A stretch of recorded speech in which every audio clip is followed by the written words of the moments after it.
Sok szeretettel köszöntöm a Budapesti Nemzetközi Dokumentumfilmfesztivál, a BIDF online közönség találkozójának nézőit.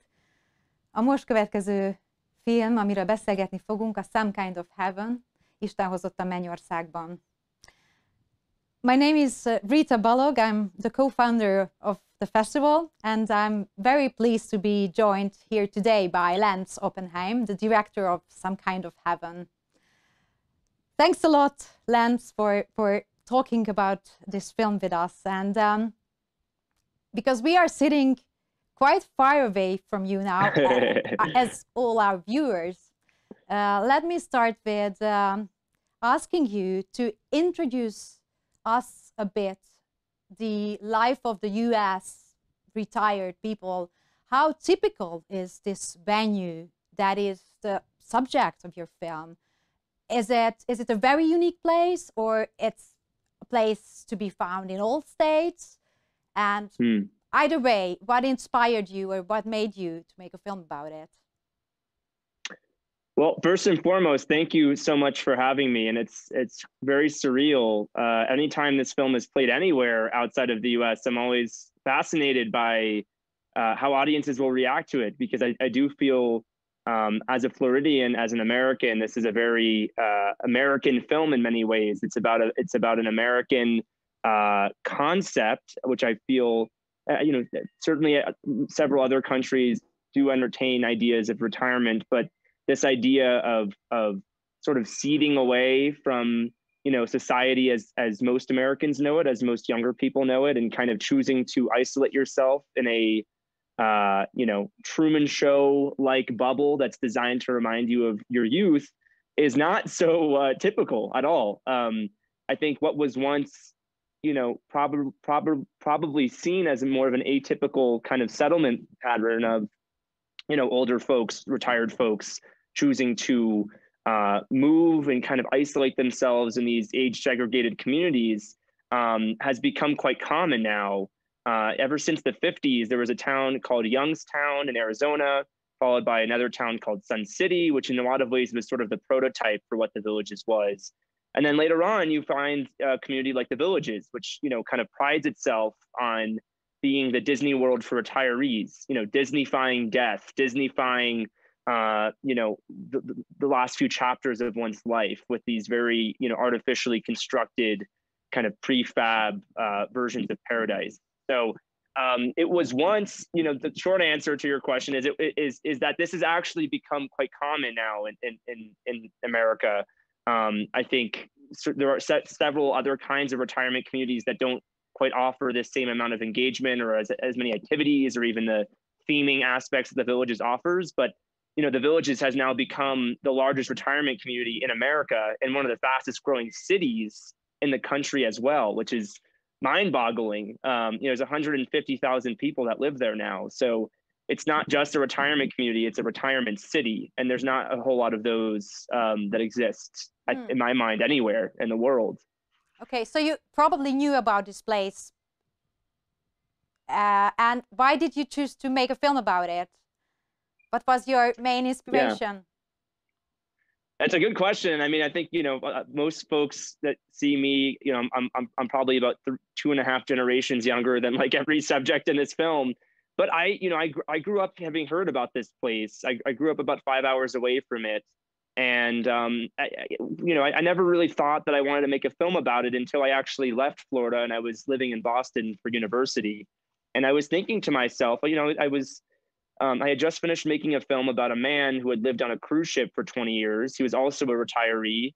And I became fascinated by these patterns I just kept seeing that, the older generation, the baby boomer generation in America, I think probably as a reaction to the fact that we just as a country don't know what to do with older folks, we put them in assisted living centers, the whole age segregated community aspect, that the lack of intergenerational, conversations that happen here, in my mind, are quite detrimental. And I think for good reason, a lot of those who are retiring, are attracted to moving to places like the Villages. So after finishing this short film about a man living on a cruise ship for 20 years, I became fascinated by the idea of the villages, which in my mind is sort of a cruise ship on land.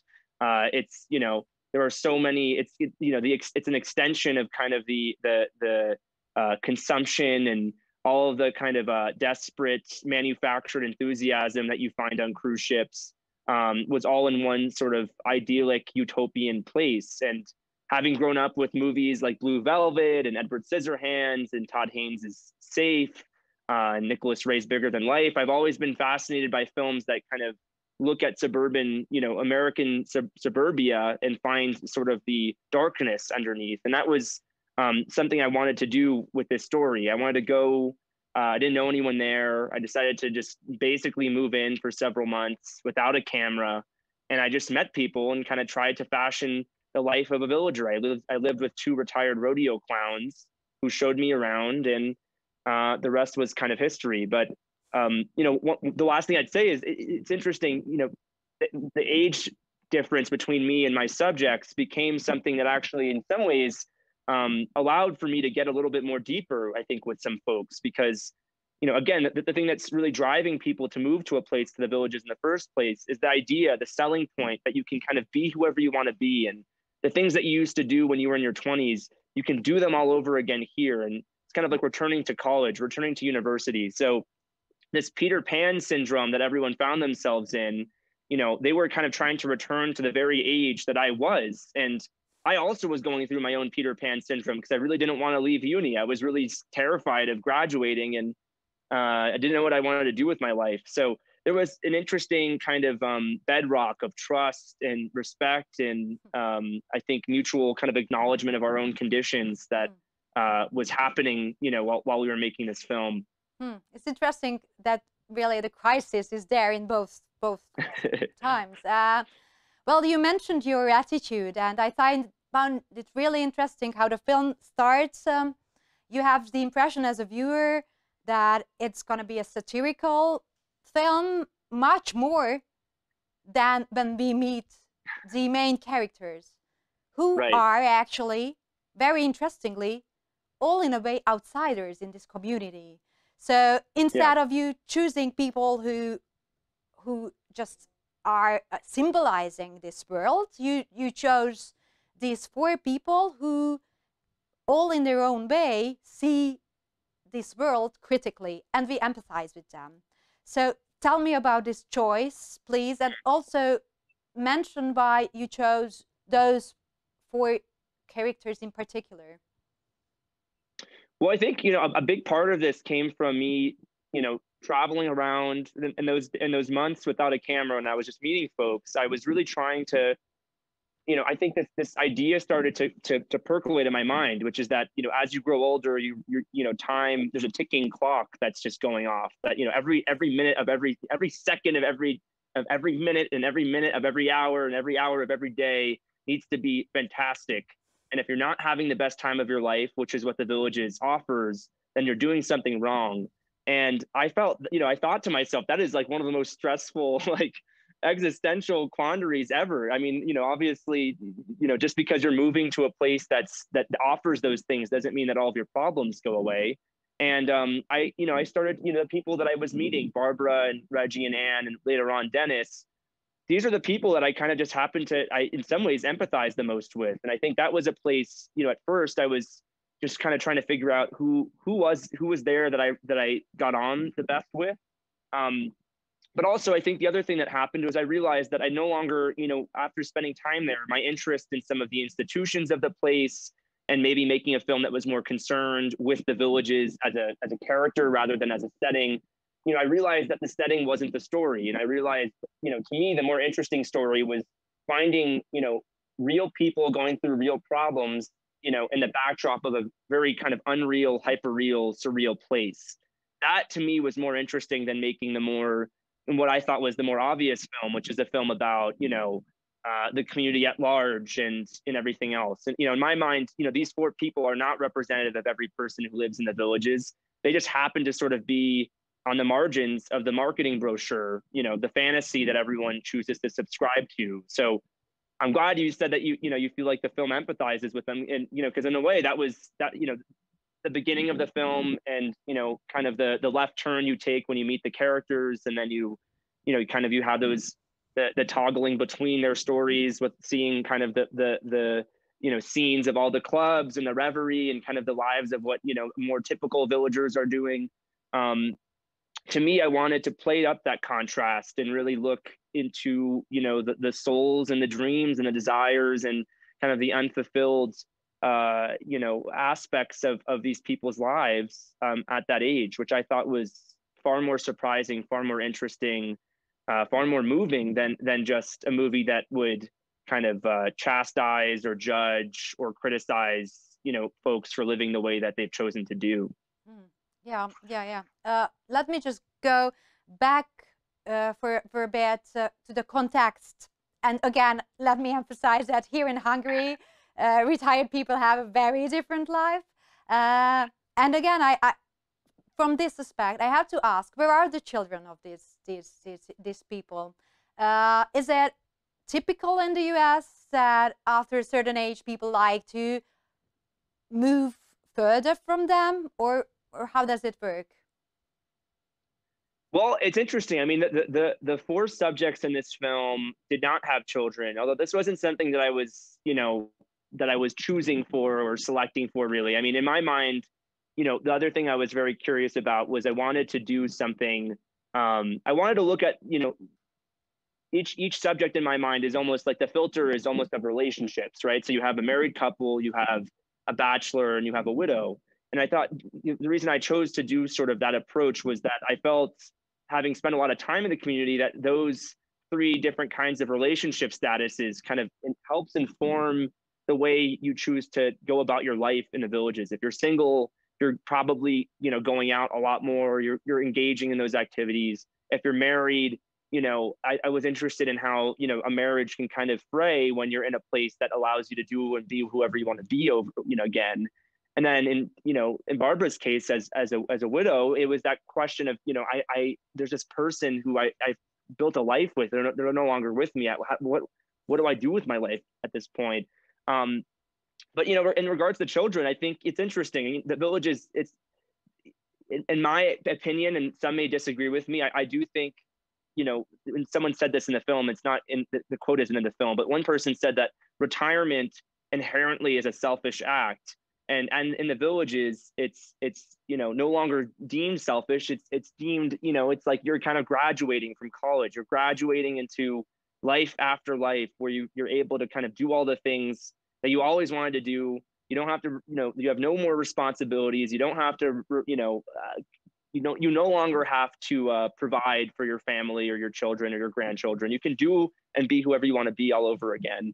And you know, while the villages does have some programs and activities and things for grandchildren to do and children to do when they come, I would say more often than not, I think the attitude that most folks had was sort of like, you know, I raised my family, I worked my job for however many years I did, I made enough money, you know, now I want to have the last few chapters of my life for myself. And that's that you know, that self-interest is sort of, in my mind, what brings people to the villages in the first place.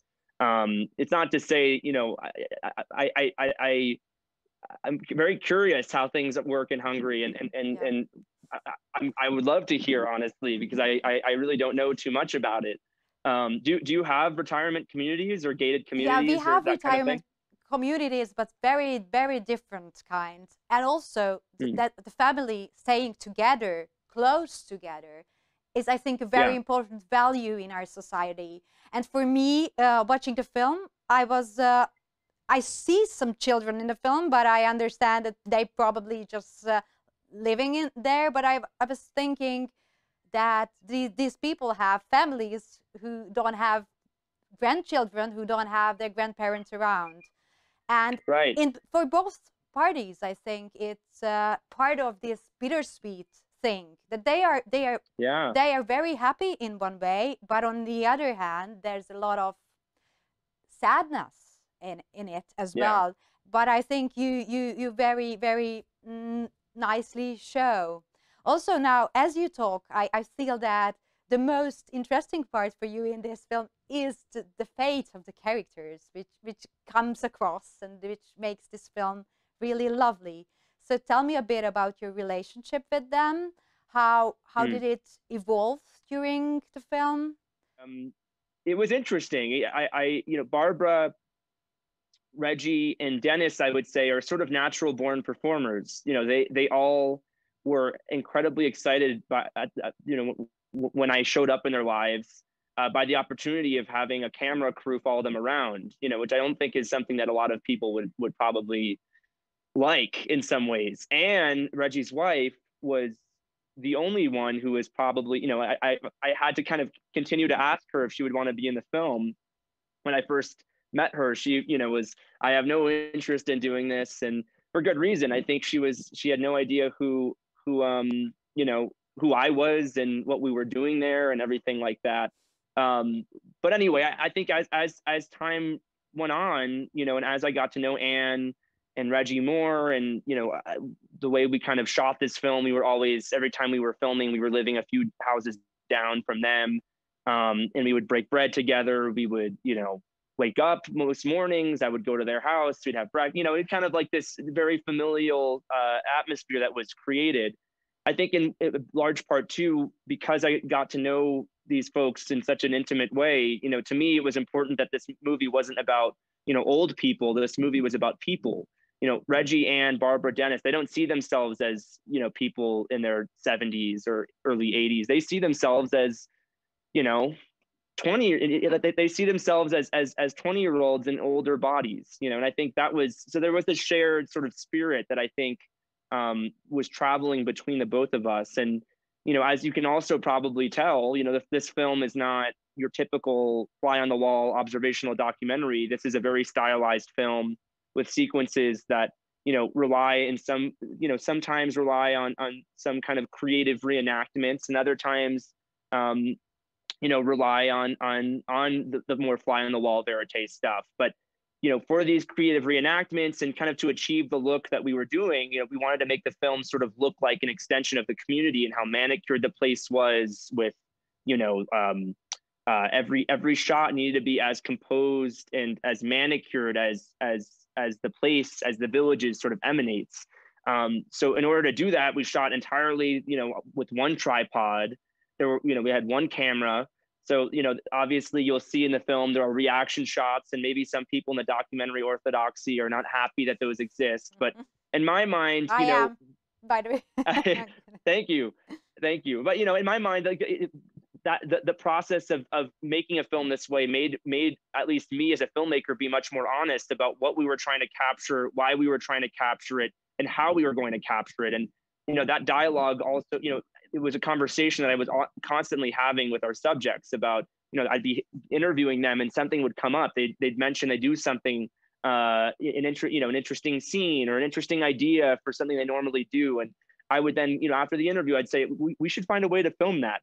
I know next time you do it, I want to be there and I want to film it. And, that kind of dialogue extended to when we were actually shooting things. If I was framing something that, for example, like when Anne and Reggie go to their marriage counseling session, the marriage therapy, that was a sequence that I really, every single part of it, I had to be very honest about how I was going to frame things. So in a lot of ways, I think that level of trust that they felt from me and I felt from them, because I was never hiding my intentions. I was always very honest about even the most uncomfortable situations, what we were trying to film and why, led to a much deeper and I think more emotional kind of film. I think if we hadn't shot it this way, if we hadn't had some of the artifice of the ways we were filming, I don't think we would have gotten to a more, I don't think we would have made something as emotionally deep and as probably as truthful as it is. How are your characters now? Are you in touch with them? Tell us. Oh yeah, I mean that's that's the other thing. I mean, after we wrapped up and finished shooting, our relationship didn't just end there. I speak with each of them like once a week. Almost the past year, they've become, over the course of the film, we've all, my crew was me, a camera guy, my sister, who is my producer, a sound person, one of my friends from college. but we all became, we were like, we all became family with them. And, during the film, when I was interviewing them, sometimes they would be asking me for advice. Now the tables have turned completely. I'm always asking them for relationship advice and, complaining about things that are happening in my own life, or being bored or lonely. And I'm working on a new film right now, and I'm sending them images and scenes from that and getting their thoughts. But everyone's, thank God everyone's doing well, and COVID has obviously changed everyone's lives. And I think, Anne and Reggie, they've, everyone's thankfully fine and healthy. Anne and Reggie are still together, which is great. And Wow. Reggie's gone to, yes, Reggie's sought, psychiatric help, which I think is in a lot of ways is very good for him. He's much more lucid and, I think is much less wild than he was when we were filming with him. Anne is great. She's still playing pickleball and going through things in her own life. Barbara changed jobs. She seems much happier. She's very much, if any filmmakers are listening, please hire Barbara, because she really wants to act. I think, this film really made her, she's always wanted to act, and you'll see that in the monologue at the end. But I think she's all, doing interviews and being in front of the camera again, I think has just ignited something in her. And Dennis, crazily, has moved. He left the Villages. He's still living in his van. He's now living in a community kind of outside of the Villages called Bellevue, I believe. And it's a very different atmosphere there. It's very, it's a pretty economically depressed area. He lives in a trailer park with a complete different group of people and characters. But thankfully he's doing well as well, too. His mother just passed away, unfortunately, but she was 109 years old, I believe. Wow. Which is unbelievable. But I still can't believe it. If you were to tell me that we would be in this pandemic and Dennis would still be in his van, I would tell you, that sounds insane, and you'd have to be out of your mind if that were to ever happen. And it's happened, and somehow he has managed to survive. And I think that's who he is. He's a survivalist, and he sees life as one big adventure. Yeah, I think in a weird way, the pandemic gives another layer to your film. How we see, I think, the elderly differently after this year, basically. Well, I also wanted to tell you that in our festival, we put the films into sections after the selection's over. We always come up with categories. And this year we have the Empire of Love, the Empire of the Evil, the Empire of Forgiveness. And your film is in the Empire of Hope. And, wow. And I wanted to ask your attitude towards hope, because I think it's quite interesting in your film. Thinking about the last shot, for example, on Barbara, it's a very, very strong image. Yet I cannot decide if it's her enjoying loneliness and sort of like this bittersweet world, or it's more depressing. So I mean, I enjoy how it's in the middle, but I want to hear your views on hope for your future, for how you look at your age, your elderly age potentials. I think that's that's a beautiful question, and I appreciate you saying that. No, I think, like most of the film, you can kind of look at it both ways. Even the title of it, that's Some Kind of Heaven. There's the way you could look at it maybe more ironically, and you could also look at it as sort of a state of mind that a lot of villagers and residents there see themselves in. I like to think of this film as a hopeful film, and I think there is something, and maybe this is different because I am younger than the subjects in the film, and I found it quite interesting, actually. I think folks who are younger maybe see it the way I see it, and folks who are a little older see it as something a little bit more depressing. But I take great hope in the bravery that these subjects showed in the film, and this idea that the quest for life's biggest questions, and desires and, you know, all these things that you kind of, you know, nothing in life really ever gets resolved in a way. And obviously you could see that as a depressing idea, but I feel like seeing these 4 stories, there are these 4 people, you know, really try to make their lives better, and that quest to continue to become someone better and new, and you know, chase those desires down even when you're in your 4th, you know, inning of life. I find that to be a very hopeful idea, that, you know, you can go your entire life and, you know, being essentially you know, a mess, and that never really goes away. You know, as someone right now I have a billion questions on my mind. I'm constantly trying to figure out who I am as a person.